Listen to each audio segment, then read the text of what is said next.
ये कौम मौजूदा दौर में इतनी बुज़दिल होती चली जा रही है। हुजूर की शान में जब गुस्ताखी होती है, पूरे पूरे शहरों का हाल देख लिए, थाने में एक ज्ञापन देने के लिए भी नहीं जाते, एक जुमला भी नामूस रिसालत पर बोलने के लिए तैयार नहीं। डर इस बात का है मेरा नाम आ जाएगा, डर इस बात का है मेरा फोटो खींच लिया जाएगा, डर इस बात का है मेरा नाम आ जाएगा।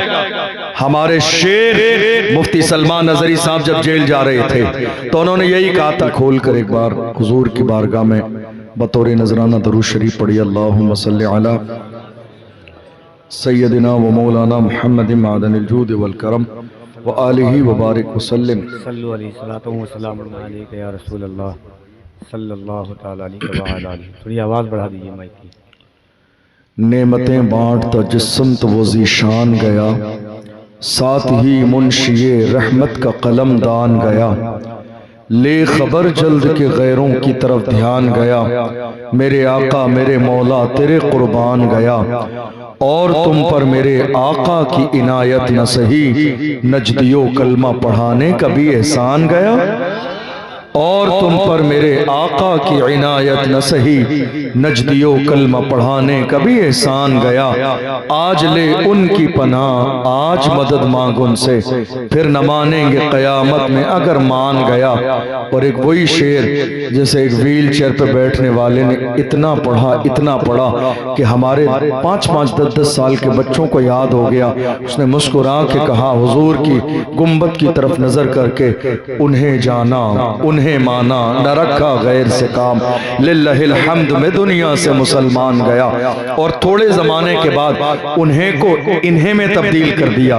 उन्हें दूर के लिए है, इन्हें करीब के लिए है। जब तमाम पर्दे खादिम हुसैन रिजवी की निगाहों के सामने से और मदीने के रास्ते से सारे पर्दे हटा दिए गए, और जब यार का चेहरा निगाहों के सामने आया तो लहजा बदल गया। अब तक कहते थे उन्हें जाना, आज कह रहे हैं इन्हें जाना, इन्हें माना, न रखा गैर से काम, लिल्लाहिल हम्द में दुनिया से मुसलमान गया। जानो दिल होश व खिरत सब तो मदीने पहुंचे, तुम नहीं चलते रजा सारा तो सामान गया। सुभान अल्लाह।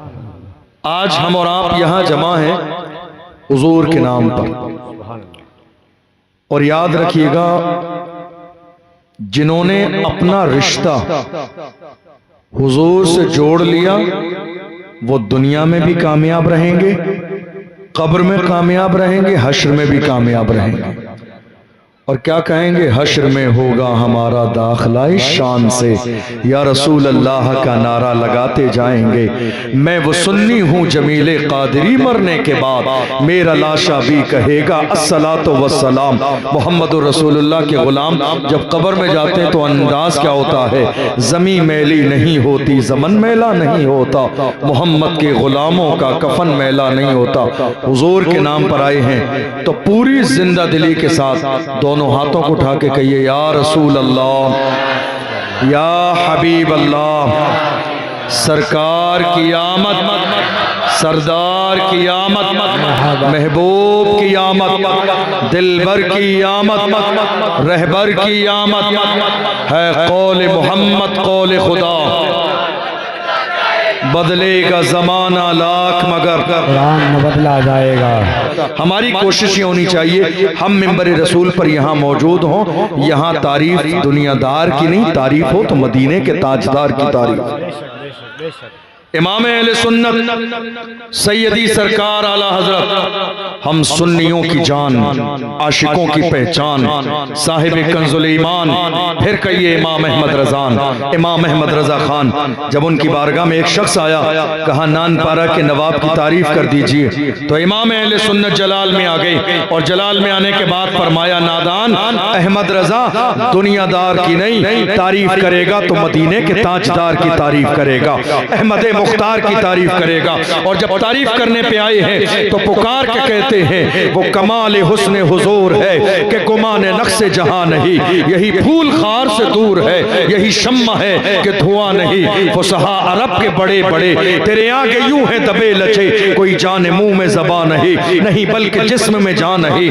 या रसूल अल्लाह बखुदा खुदा का यही है दर, नहीं और कोई मफर मकर जो वहां से हो, यहीं आके हो, जो यहाँ नहीं तो वहां नहीं। और नामुस रिसालत की बात आई तो मेरे इमाम ने कहा या रसूल अल्लाह करूं तेरे नाम पे जां फिदा, करूं तेरे नाम पे जां फिदा, न बस एक जान दो जहां फिदा, दो जहां से भी नहीं जी भरा, करूं क्या करोड़ों जहां नहीं, करूं मदहे अहले दो वल रजा, पड़े इस बला में मेरी बला, मैं गदा हूं अपने करीम का, मेरा दीन पारे ना नहीं। दुनिया में दो तरह के लोग होते हैं, एक हासिद और एक आशिक। अब काम उल्टा मत कराइए, कभी काम जो है कभी उल्टा मत कराइए। हासिद से तारीफ मत कराइए और आशिक से बुराई मत कराइए। जिसका जो काम है उससे वही काम कराइए। और ये बात हमारे यहाँ जलसों में भी बहुत ज्यादा काबिल तवज्जो है। जिसका जो काम है उसको वही काम करना चाहिए, समझ रहे हैं आप? जिसका जो काम है उसको वही करना चाहिए, जिसका जो काम नहीं है उसको वो नहीं करना चाहिए। एक छोटी सी बात मैं अर्ज करूं, मेरे पास कोई बहुत ज्यादा लफ्फाजी टाइप के जुमले नहीं है, चंद जरूरी और काम की बातें जो मुझे लगती हैं फायदेमंद हैं आपके सामने पेश करूं। इस वक्त उम्मत मुस्लिमा मुल्क के कोने कोने पर जो हालात हमारी और आपकी निगाहों के सामने हैं, मैं अगर उसकी तफसील बयान करने लगूं तो वक्त बहुत ज्यादा हो जाएगा। आप जानते हैं सोशल मीडिया का दौर है, प्रिंट मीडिया का दौर है, इलेक्ट्रॉनिक मीडिया का दौर है, मोबाइल फोन आपके हाथ में, सब कुछ आपकी निगाहों के सामने। मुल्क में जो हालात बने हुए हैं, मैं आपसे पूछना चाहता हूं, ये बताइए इसका जिम्मेदार कौन है? हमारे यहां हो क्या रहा है? हिंदुस्तान की सरजमीन पर आज हो ये रहा है कि कोई भी शख्स अपनी गलती एक्सेप्ट करने के लिए राजी नहीं, किसी भी तौर पर, चाहे वो उलमा में से हो, चाहे वो अवाम में से हो। बात क्लियर है बिल्कुल। किसी को बुरी लगती है तो लगती रहे, हमारा मिजाज चापलूसी करने का नहीं, हक बयानी का है। और हर आलिम को आईने की तरह होना चाहिए और कहना चाहिए मैं आईना हूं, दिखाऊंगा दाग चेहरे के, जिसे खराब लगे सामने से हट जाए। जब से हमारी कौम के उलमा चापलूसियां करने लगे, मुल्क के हालात तबाह बर्बाद हो गए। जिस जमाने में मेरी कौम के उलमा आईना दिखाने का काम करते थे, जब हम आईना दिखाने का काम करते थे तो बड़े बड़े सूरमा में इतनी हिम्मत और जुर्रत न थी वो इस्लाम के खिलाफ एक जुमला बोल दें। लेकिन आज हम जबरदस्ती तारीफें करने लगे, मुबालगा राई करने लगे। लोगों ने हमें इतना हल्का और कमतर समझ लिया कि ये जिसको चाहते हैं कोई न कोई लक़ब दे देते हैं। हालात मुल्क हिंदुस्तान के ये हैं। आज पूरी उम्मत मुस्लिमा को जरूरत है एक कायद की। उम्मत मुस्लिमा को हालात ऐसे बनते चले जा रहे हैं, जरूरत है एक लीडर की, एक कायद की, एक रहनुमा की। और हैरत की बात यह है जमीनी लेवल पर इस कौम के पास कोई कायद नहीं। जलसे के पोस्टरों में कोई पोस्टर ऐसा नहीं जिसमें कायद ना हो। मेरी बात नहीं समझ आई आपको? जमीनी लेवल पर कायद की जरूरत है या नहीं आपको? बोलिए, मेरी बात समझ नहीं आ रही है आपको? मेरी बात समझ आ रही है? नहीं आ रही है? हाथ उठाइए, कहां तक समझ आ रही है आपको? अगर आपको मेरी बात समझ नहीं आ रही है तो मैं तकरीर का दूसरा अंदाज इख्तियार कर लूं जो आप सुनना चाहते हैं। मैं ये चाहता हूं कुछ काम की हालात पर बात हो जाए। इस वक्त हमारे यहाँ क्या, जिससे जो काम कराना चाहिए वो नहीं कराया जा रहा, जिसके अंदर जिस काम की सलाहियत नहीं वो उसके लिए लड़ने के लिए तैयार है। आप जानते हैं एक छोटा सा जलसा हम करना चाहते हैं तो अब सबसे बड़ा मसला ये होता है कि जलसे का जब पोस्टर बनने वाला है तो किसका नाम सदारत में होगा, किसका नाम सरपरस्ती में होगा, किसका नाम इनायत में होगा, किसका नाम क़यादत में होगा, किसका नाम हिमायत में होगा, इसी में इख्तिलाफ हो जाता है। और जिसकी मर्जी के मुताबिक जलसे के पोस्टर में हिमायत और क़यादत में नाम न हो, वो उस जलसे में शिरकत करना नहीं चाहता है। वो कहता है मेरी जो शान थी, जो मेरा मकाम था, वो मुझे मकाम दिया नहीं गया। इतना हाजमा कमजोर है आज हमारी कौम के जिम्मेदार लोगों का, खाली जलसे में सदारत लफ्ज डालने पर खुश हो जाते हैं। यार खुदा के बंदो, इस जलसे की सदारत की कोई हैसियत नहीं है। सदारत करना है तो आओ जमीन पे उतर के करो।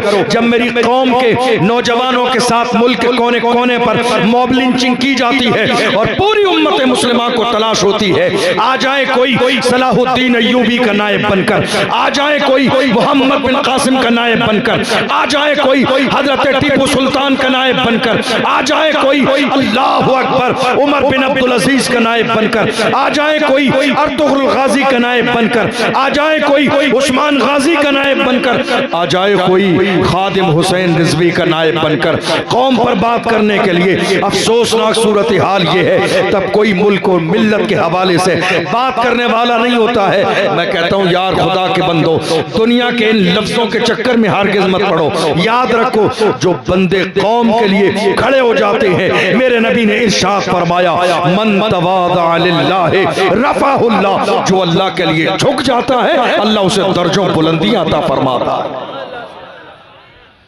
हमारे यहाँ काम नहीं हो रहा है। कई बार मेरे जुमले बहुत कड़वे होते हैं लोगों के लिए, लेकिन अब दौर यही है। हम कब तक हजरत हुजूर करते रहें?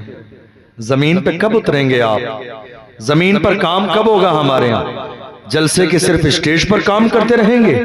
लोग मारे जा रहे हैं, घर जलाए जा रहे हैं, बिल्डोजर चलाए जा रहे हैं, लोग कैसी जिंदगी गुजार रहे हैं आपको अंदाजा भी नहीं।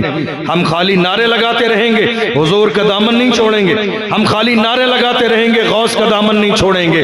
याद रखिएगा, जिन्होंने हुजूर का दामन पकड़ा था वो बिलाल हबशी ऐसे थे, मारा भी गया, सताया भी गया, मगर नारा यही लगाते थे, तू हो के तुरशरू मुझे गाली हजार दे, ये वो नशा नहीं जिसे तुरशी उतार दे। जिन्होंने दामन पकड़ा, अल्लाह अकबर, वो सिद्दीक अकबर हैं। सारी दौलत मेरे नबी के कदमों में डालने के बाद कहते हैं या रसूल अल्लाह, हक तो ये है कि हक अदा ना हुआ। हम हुजूर के दामन का नारे, हुजूर का दामन नहीं छोड़ेंगे। हुजूर का दामन पकड़ा कब? जिस कौम के 18 साल के जवान शराब के ठेके पर बैठे हों, वो ये नारा कैसे लगा सकते हैं हुजूर का दामन नहीं छोड़ेंगे? जिस कौम के जवानों के हाथ में शराब के पत्ते, शराब की बोतल हो और ताश के पत्ते हो, वो ये नारा कैसे लगा सकते हैं हुजूर का दामन नहीं छोड़ेंगे? जिस कौम के जवान अय्याशियों की दहलीज पे कदम रख चुके हों, वो ये नारा कैसे लगा सकते हैं हुजूर का दामन नहीं छोड़ेंगे? मैं आपसे पूछना चाहता हूं, आप कह रहे हैं लब्बैक या रसूल अल्लाह। इस नारे की शुरुआत तो हम लोगों ने ही की, मुफ्ती सलमान अजहरी साहब ने लगाया और हमने लगाया। लेकिन आपसे पूछना चाहता हूं, कभी आपने लफ्ज पर गौर किया? लब्बैक या रसूल अल्लाह का मतलब क्या है? या रसूल अल्लाह, हम आपके हुक्म पर हाजिर हैं, आपके नाम पर हाजिर हैं। नारा दिल खोल कर लगा रहे हैं। लेकिन आपसे पूछना चाहता हूं, या रसूल अल्लाह, हम हाजिर हैं? कहां हाजिर हो आप? कहां हाजिर हो आप? मस्जिद में तो नहीं हाजिर हो आप, नमाज में तो नहीं हाजिर हो आप, दीन के कामों में तो नहीं हाजिर हो आप, नामूस रिसालत के मसले पे तो हाजिर नहीं हो। ये कौम मौजूदा दौर में इतनी बुज़दिल होती चली जा रही है। हुजूर की शान में जब गुस्ताखी होती है, पूरे पूरे शहरों का हाल देख लिए, थाने में एक ज्ञापन देने के लिए भी नहीं जाते, एक जुमला भी नामूस रिसालत पर बोलने के लिए तैयार नहीं। डर इस बात का है मेरा नाम आ जाएगा, डर इस बात का है मेरा फोटो खींच लिया जाएगा, डर इस बात का है मेरा नाम आ जाएगा। हमारे शेर मुफ्ती सलमान अजहरी साहब जब जेल जा रहे थे तो उन्होंने यही कहा था, डरे वो शर्मिंदगी उन्हें हो जो चोरी करके जेल जाते हैं, हमें फख्र है नामे मोहम्मद पे जेल जा रहे हैं, इश्क रिसालत पे जेल जा रहे हैं, हुजूर की गुलामी में जा रहे हैं। और जो हुजूर की गुलामी में जेल जाता है, याद रखिएगा उसका हाल क्या होता है। अल्लामा खादिम हुसैन रिजवी को जब ले जाया जा रहा था, घसीटा घसीटा जा रहा था तो अल्लामा खादिम हुसैन रज़वी रो नहीं रहे थे, मुस्कुरा रहे थे। दुनिया देखकर हैरान थी, क्या बात है, जब किसी को घसीट के जेल ले जाया जाता है दुनिया रोती है, सिसकती है, बिलकती है, आप रो नहीं रहे हैं, मुस्कुरा रहे हैं। फरमाते हैं हाँ बात यह है कि तुम जिसके हुक्म पर मुझे घसीटने आए हो वो नहीं देख रहा है, मुझे जिस रसूल की मोहब्बत में घसीटा जाता है। मेरा ईमान है गुंबदे खजरा से मेरा नबी देख रहा है, मेरा ईमान है मेरे नबी देख रहे हैं। वक्त के इमाम ने तर्जमानी की, पुल से उतारो राह गुजर को खबर न हो, जिब्रील पर बिछाएं तो पर को खबर न हो, कांटा मेरे जिगर से गमे रोजगार का यूं खींच लीजिए कि जिगर को खबर न हो। फरियाद उम्मती जो करे हाल जार में, मुमकिन नहीं कि खैर बशर को खबर न हो। कर रोए वो जिनका मदीने से रिश्ता टूटा हो।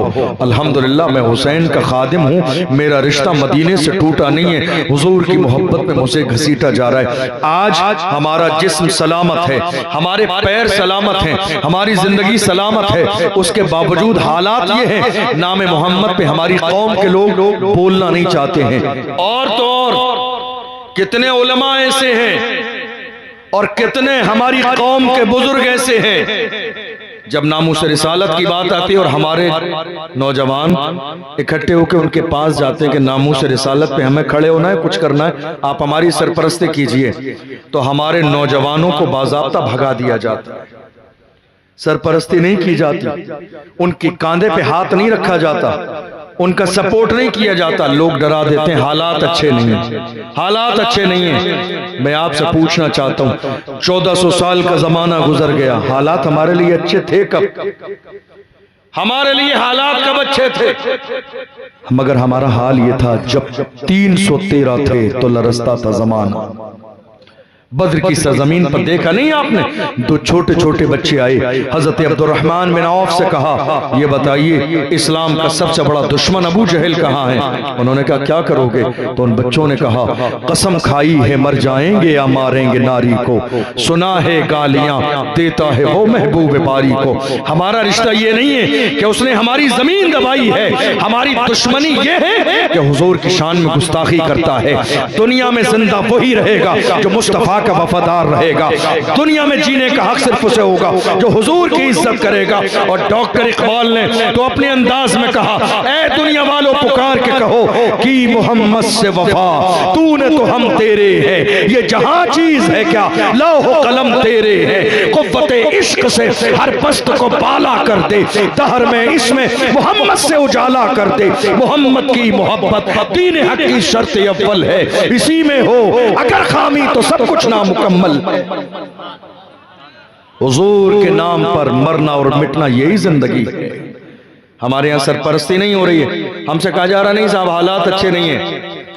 कितनी जगह जलसे में, कितनी जगह जलसे में जब हम लोग वहां पहुंचे तो हमारे कान में पहले ही कह दी हजरत जरा ढीली ढाली तकरीर कीजिएगा, हालात अच्छे नहीं है। हमने कहा फिर तो किसी सुलह कुल्ली को बुलाना चाहिए था। ढीली डाली तकरीर वही करते हैं, ये भी राजी वो भी राजी। अल्हम्दुलिल्लाह हम इमाम अहले सुन्नत के गुलाम है, अहले सुन्नत का है बेड़ा पार असहाबे हुजूर नज्म है और नाव है इतरस रसूलुल्लाह की। हमें बरेली शरीफ से ये मिजाज दिया गया, दो रंगी छोड़ दे एक रंग हो जा, दो रंगी छोड़ दे एक रंग हो जा, सरासर मोम या फिर संग हो जा। हम वो नहीं है कह दें ये भी सही है ये भी सही है। बरेली के इमाम ने पूरी दुनिया के सामने वबांगे तोहल कहा, दुश्मने अहमद पे शिद्दत कीजिए, मुल्हिदों से क्या मुरव्वत कीजिए, गैज में जल जाएं बेदीनों के दिल, या रसूल अल्लाह की कसरत कीजिए। हमारी तरबियत ही यही हुई है, हमें खुट्टी ही इस बात की पिलाई गई है जिंदगी के हर मसले में समझौता किया जा सकता है, अगर नहीं होगा तो नामूस रिसालत पे समझौता नहीं होगा, हुजूर की इज्जत पे समझौता नहीं होगा, शान मुस्तफा पे समझौता नहीं होगा। याद रखिएगा ये जो डर आपके सीने में मौजूद है इसको निकाल कर फेंक दीजिए। कुरान ने क्या कहा, कुल्लु नफ्सिन ज़ाइक़तुल मौत, मरना है। 4 दिन कम जिए तो हैरत क्या, कम से कम 2 दिन जिए हुजूर की मोहब्बत में जिए। 4 दिन कम जिए तो हैरत क्या। कुरान कहता है ऐनमा तकूनु युद्रिकुमुल मौत वलौ कुंतुम फी बुरूजिम मुशय्यदा, तुम दुनिया में कहीं भी चले जाओ मौत का फरिश्ता तुम्हें पालेगा। बचना तो वैसे भी नहीं है, जब बचना नहीं है तो बेहतर है ये जान नामे मोहम्मद पे निकल जाए, हुजूर की इज्जत पे निकल जाए और पूरी दुनिया से कहिए हर जफा हर सितम गवारा है, इतना कह दे कि तू हमारा, हुजूर कह दे मेरा है। इससे बड़ी जिंदगी की मेराज हमारे लिए और क्या हो सकती है। आइए हम गौर करते हैं नामूस रिसालत हमारी जिंदगी का सबसे बड़ा मसला है। असल में हुआ क्या, 1400 साल से दुनिया ने इस्लाम को टारगेट किया, बद्र में, ओहद में, खंदक में, हर जगह, जो कि इस्लाम के दुश्मन चाहते थे इस्लाम को मिटा दिया जाए। एक अच्छी बात की तरफ आपकी तवज्जो ले जाना चाहता हूं। जब इस्लाम की पहली जंग हुई थी, जंगे बद्र, तवज्जो है आपकी, तो जानते हो क्या हुआ? अबू जहल नाचने गाने वाली औरतें लेकर आया, शराब के मटके लेकर आया, ज़िबाह करने के लिए ऊंट लेकर आया और उसने कहा थोड़ी देर में इस्लाम मिट जाएगा। और जब थोड़ी देर में इस्लाम मिट जाएगा तो हम जश्न का माहौल करेंगे, नाच गाना भी होगा, शराब की जाम भी चलेंगे, थोड़ी देर में इस्लाम मिट जाएगा। गौर कीजिएगा, एक तरफ कलमा पढ़ने वाले मुसलमान हैं और एक तरफ इस्लाम के दुश्मन हैं, एक तरफ सजदा करने वाले हुजूर के गुलाम हैं और एक तरफ नाचने वाली औरतें लाने वाले इस्लाम के दुश्मन हैं। इस नाचने गाने और शराब और शबाब की शुरुआत किसी भी दौर में कलमा पढ़ने वालों ने नहीं की। देख लो, शराब है तो इस्लाम के दुश्मनों के पास है, नाचने गाने वाली औरतें हैं तो इस्लाम के दुश्मनों के पास हैं, ढोल बाजे हैं तो इस्लाम के दुश्मनों के पास हैं। हुजूर के गुलाम तो पेशानी अपनी अल्लाह की बारगाह में रख के कहते थे ऐ अल्लाह, अपने घर से निकलना हमारा काम था, इस्लाम को जिंदा रखना तेरी रहमत का काम है। दुनिया ने देखा 313 के मुकाबले में 1000 का लश्कर आया। अब मैं आपसे पूछना चाहता हूं, कोई मुकाबला है इनका? इन 313 में बूढ़े भी हैं, जवान भी हैं, बच्चे भी हैं, मरीज भी हैं। और जो इस्लाम के दुश्मन 1000 आए, छांट कर पहलवान लाए गए। प्लानिंग क्या थी? थोड़ी देर में इस्लाम मिट जाएगा, मगर अल्लाह की इज्जत की कसम, फानूस बन के जिसकी हिफाजत हवा करे, वो शम्मा क्या बुझे जिसे रोशन खुदा करे। इस्लाम की फितरत में कुदरत ने लचक दी है, तुम जितना दबाओगे उतना ही वो उभरेगा। तुमने देखा नहीं, 1400 साल के जमाना गुजर गया है, 1400 साल के जमाने में जितना टारगेट पूरी दुनिया में इस्लाम को किया गया, आज तक इतना टारगेट दुनिया में किसी को नहीं किया गया। मगर अल्लाह की इज्जत की कसम, सर्वे कर लीजिए, पूरी दुनिया में आज की तारीख में सबसे तेजी से फैलने वाला अगर कोई मजहब है, मुझे फख्र है, वो मेरा इस्लाम है। नारे तकबीर, नारे रिसालत, मजहब इस्लाम, नारे रिसालत। पूरी दुनिया में सबसे ज्यादा तेजी से फैलने वाला अगर कोई मजहब है तो मजहब इस्लाम है। आप देख लीजिए, अमेरिका की सरजमीन पर कितने सेंटर बने हुए हैं कुरान पर रिसर्च करने के लिए। कुरान हाथ में दिया जाता है, पैसे दिए जाते हैं। अब तुम्हारी जिम्मेदारी है, कुरान पढ़ना शुरू करो और कुरान के अंदर जो गलतियां खामियां हैं उसे निकालना शुरू करो, ताकि कौम मुस्लिम को टारगेट किया जाए। अल्लाह की इज्जत की कसम, जो कुरान लेकर रिसर्च करना शुरू करता है, पहला पारा मुकम्मल नहीं होता है, कलमा पढ़ के मुसलमान हो जाता है। पहला पारा मुकम्मल नहीं होता है, पहला पारा मुकम्मल नहीं होता है, वो कलमा पढ़ के मुसलमान हो जाता है। लोग आके हैरत से कहते हैं हमने ऐब निकालने के लिए तुम्हें जिम्मेदारी दी थी, तुम तो उसकी खूबियां बयान करने लगे, आखिर ऐसा हुआ क्या? तो वो बंदा कहता है इस्लाम है ही ऐसा मजहब जो जितना करीब आता है उतना इस्लाम का शहदा बनता चला जाता है। कुरान अल्लाह ने अपने महबूब पर नाजिल फरमाया। और आप जानते हो, ये जो आज के जमाने में नारा लगाया गया ना साहब, कुरान से इतनी आयतें निकाल दो, कुरान से इतनी आयतें निकाल दो, कितनी जगह कितने बेवकूफों ने कुरान जलाया भी। कितने इस्लाम के दुश्मनों ने कुरान को दरिया में डाल दिया, कुरान पर डीजल डाल दिया, कुरान पर पेट्रोल डाल दिया, कुरान पैरों के नीचे रख दिया, कुरान जला दिया। उनसे पूछा गया तुमने कुरान क्यों जलाया? तो बेवकूफ कहते हैं हमने जला दिया, बात खत्म हो गई, हमने जला दिया, बात खत्म हो गई। हमने कहा देखो अल्लाह का कुरान कहता है इन्ना नहनु नज़्ज़लना ज़िक्रा व इन्ना लहू लहाफ़िज़ून, कुरान नाजिल भी हमने किया है, हिफाजत की जिम्मेदारी भी हमारी है। ये अल्लाह का कुरान कागज का मोहताज नहीं कि तुमने कागज जला दिया कुरान खत्म हो जाएगा। अल्लाह ने कुरान के 30 पारे हमारे सीनों में नक्श कर दिए हैं। इंशाअल्लाह दुनिया खत्म हो जाएगी मगर कुरान फिर भी बाकी रहने वाला है।